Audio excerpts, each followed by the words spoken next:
These are my 18-gallon totes with protective lids. If you want to see how I made them, stay tuned.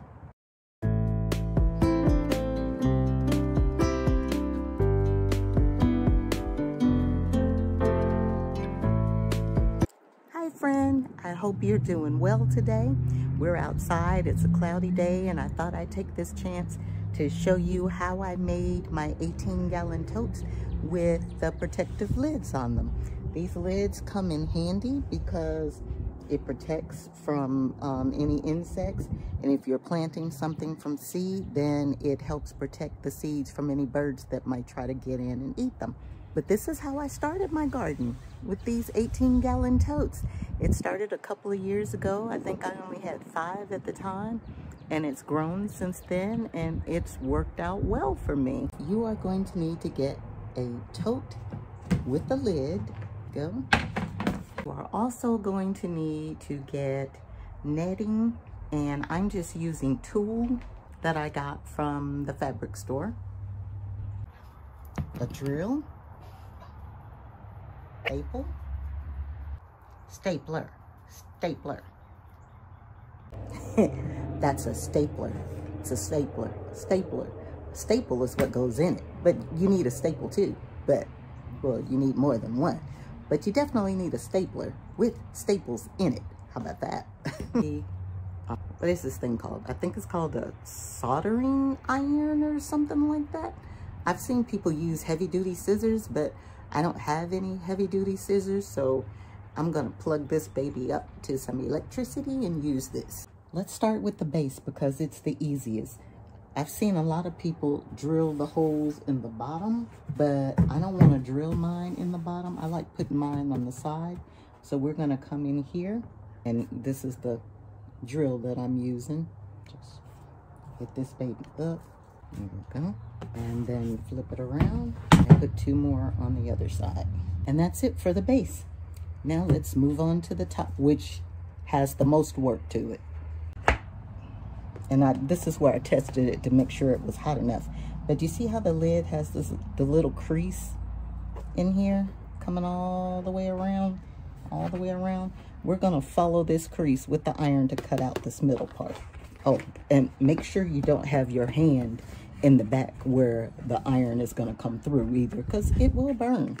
Get this where you can see. Nice and hot, get that hole started.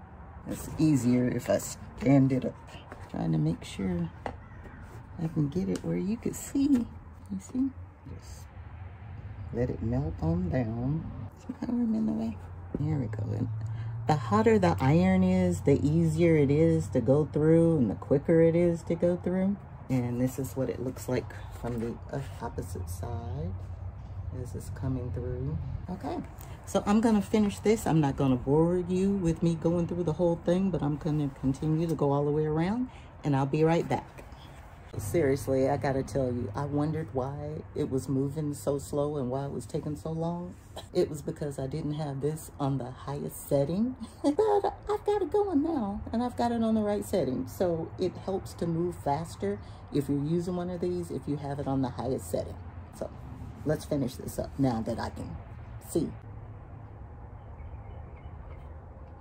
And see, it moves a whole lot quicker once you get it on the right setting, which I did not do at first. Almost there, and woo. Nope, a little bit more. Just gotta get this little bitty piece. There we go. Now we're done. There we go. The lid is all off now. Now that we have that off, like I said, be careful not to touch the edges because it's hot. Don't throw this away. We're going to keep this because I'm going to show you how this comes in handy later. You also want to make sure that you use some sort of cover on your table because the plastic has melted on the table. So if you don't want to mess up something, use some kind of covering. All right. Next, we're going to move on to the next phase of the lid. Next, we are going to grab our netting, place it over the lid. Oh wait, this is double. You don't need it to be double. but you can if you want it extra sturdy. But I want to be able to let as much light in as possible while keeping the bugs out. And the beauty about doing this is it doesn't have to be perfect. You just want it to serve its purpose. Now I'm going to take my scissors and cut off the end. Y'all, I cannot see in a straight line at all. With or without my glasses, it doesn't even matter. I think I'm going straight, and the next thing you know, I'm just as crooked as all get out. I was gonna try to rip it, but can't do that either. All right. Well, I didn't go too crooked. Now that we have our netting all sized up, turn it around. So I just did that one backwards. But you really want to turn it around so that the rough edges of the staple are on the inside and not the outside. Just put that in and just go all the way around. Oh no, am I out of staples? Nope. Don't know what happened with that one. And this is just a regular household stapler. Fancy, it's not heavy duty. Oop, I missed that one. All the way around. But if you want to get it perfect, that's okay too.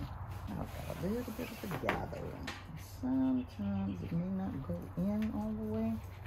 You may have to press it down a little bit to make sure you're okay with it. If you see any little gaps that you want to go back on, go back and staple in the gaps like this one. Now we have our protective cover that will protect any seeds from the bugs. Ooh, nope, gotta be cold. That's why it's always good to go back and inspect it. Let's do another staple. All right, let's check it one more time, make sure. Let's do another one there. Check, make sure. There are no more gaps. That's ugly, but that's all right. I think I'm gonna put one more here. All right, now we can trim it. Trim off the excess fabric. And I always like to wait until the end before I trim it, you know, in case I find some really bad gaps that I've done. All right. Again, it doesn't have to be perfect, just so that there's none that's going to be hanging over the edges. And this is our finished product. We have our tote with our holes inside, protective lid, and we have our extra insert that we're going to keep. Now let's take this bad boy over to the garden and I'll show you a cheap and easy way to fill it. Before you start filling your tote, I recommend you go ahead and put it where you want it to be, because once you start filling it, it might get a little heavy and hard to move around. I'm gonna put mine that we just did right here in this chair that's going along what I call container row. These chairs I bought from the thrift store a couple of years ago and they were like $2 each. When I first set them all up, I'm kind of tired just carrying the tote. This shows you how out of shape I am. I gotta do better. Oh, I can take these off now too so I can see you better. But the first year I did the container row gardening, I had them in chairs. Then the second year I came up with this bright idea that I was gonna take them out of the chairs and sit them down on the ground, because I found that the chairs were holding water and bringing in a lot of mosquitoes. So the way to deal with the mosquitoes, I thought, was to get rid of the chairs. I put all of the containers down on the ground. When I did that, it stopped the mosquitoes, but my plants didn't do that well. And I found out that happened because they were down on the ground. The sun comes from that direction. And with the totes on the ground, they weren't getting as much sun. So the plants didn't do so well. So I had to come up with another solution to raise them back up to where they did good at. And I brought back the chairs. And then I thought about it. I decided to drill holes in the chairs so that when I water everything and when it rains, the water will have a way to drain out, and that will cut back on the mosquitoes. So if you just happen to buy chairs from the thrift store that don't have holes in the bottom for water to drain out, just be aware of that. I like the way the lids fit. Makes everything very, very convenient. Now you can see that right now there's nothing in there but a little dust. And the first thing we're gonna do is get some branches or twigs to go in the bottom.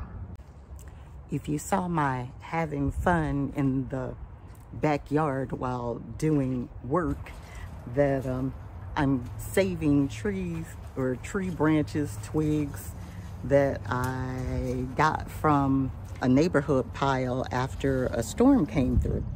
So I've got a stack right here. Let me show you. This pile right here, this is what I'm planning on picking up and putting in the bottom of the tote. The bottom. And over time, this will break down.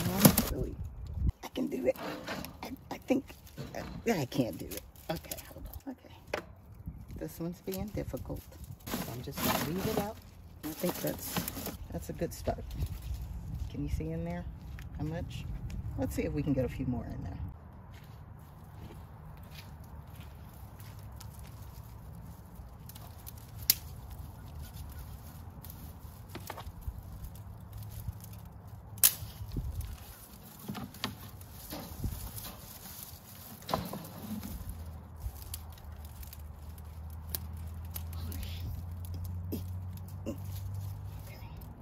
This way. Yeah. I did it. Ow, we're cooking. I get one stuck. Make sure I get them down in the bottom good and not necessarily hooking up outside. Okay.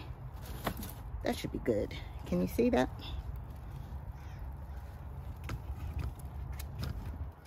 Go. The next thing we're gonna need is the soil filler. I'm gonna start with the cheap topsoil on top of the branches. I'm layering with the bad stuff first and putting the good stuff in last so that the plants will have something good to grow on, while at the bottom everything will break down and turn into organic matter later with time. Ooh, child. I tell you what, the sun is trying to come out and it's getting hot. It's March. And I don't know if you've noticed, but I'm in short sleeves because it's like 70, it feels like it's 80 degrees when the sun comes out. And that's why I don't really grow a lot of cool season crops in this garden, because it gets really, really hot in this space for some reason.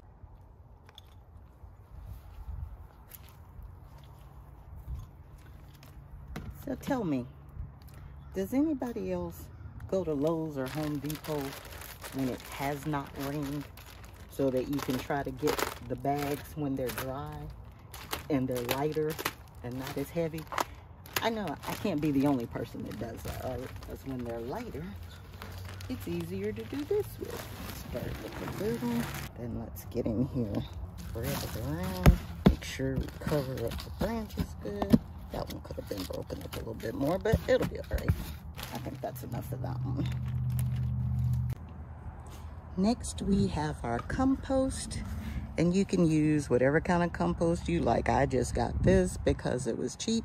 There's weed-free and it's odorless mushroom compost. And no, I won't be picking this bag up because the thing weighs 40 freaking pounds.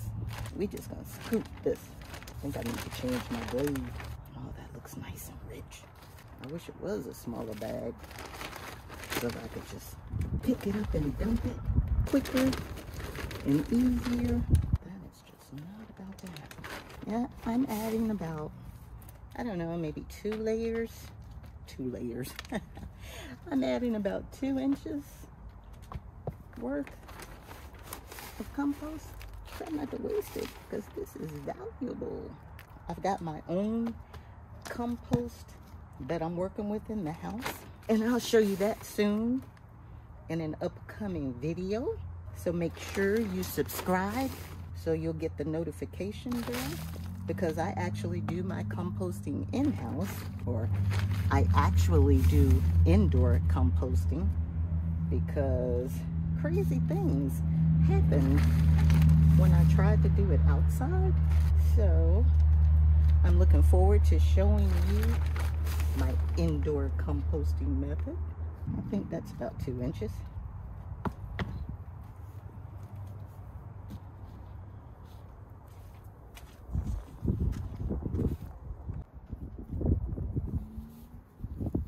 So the last thing that I am going to add is this potting mix. And it's a mix and not a soil, because the mix has, you know, to me, it's a little looser, not as thick. It's finer, which makes it easier to plant more things to make.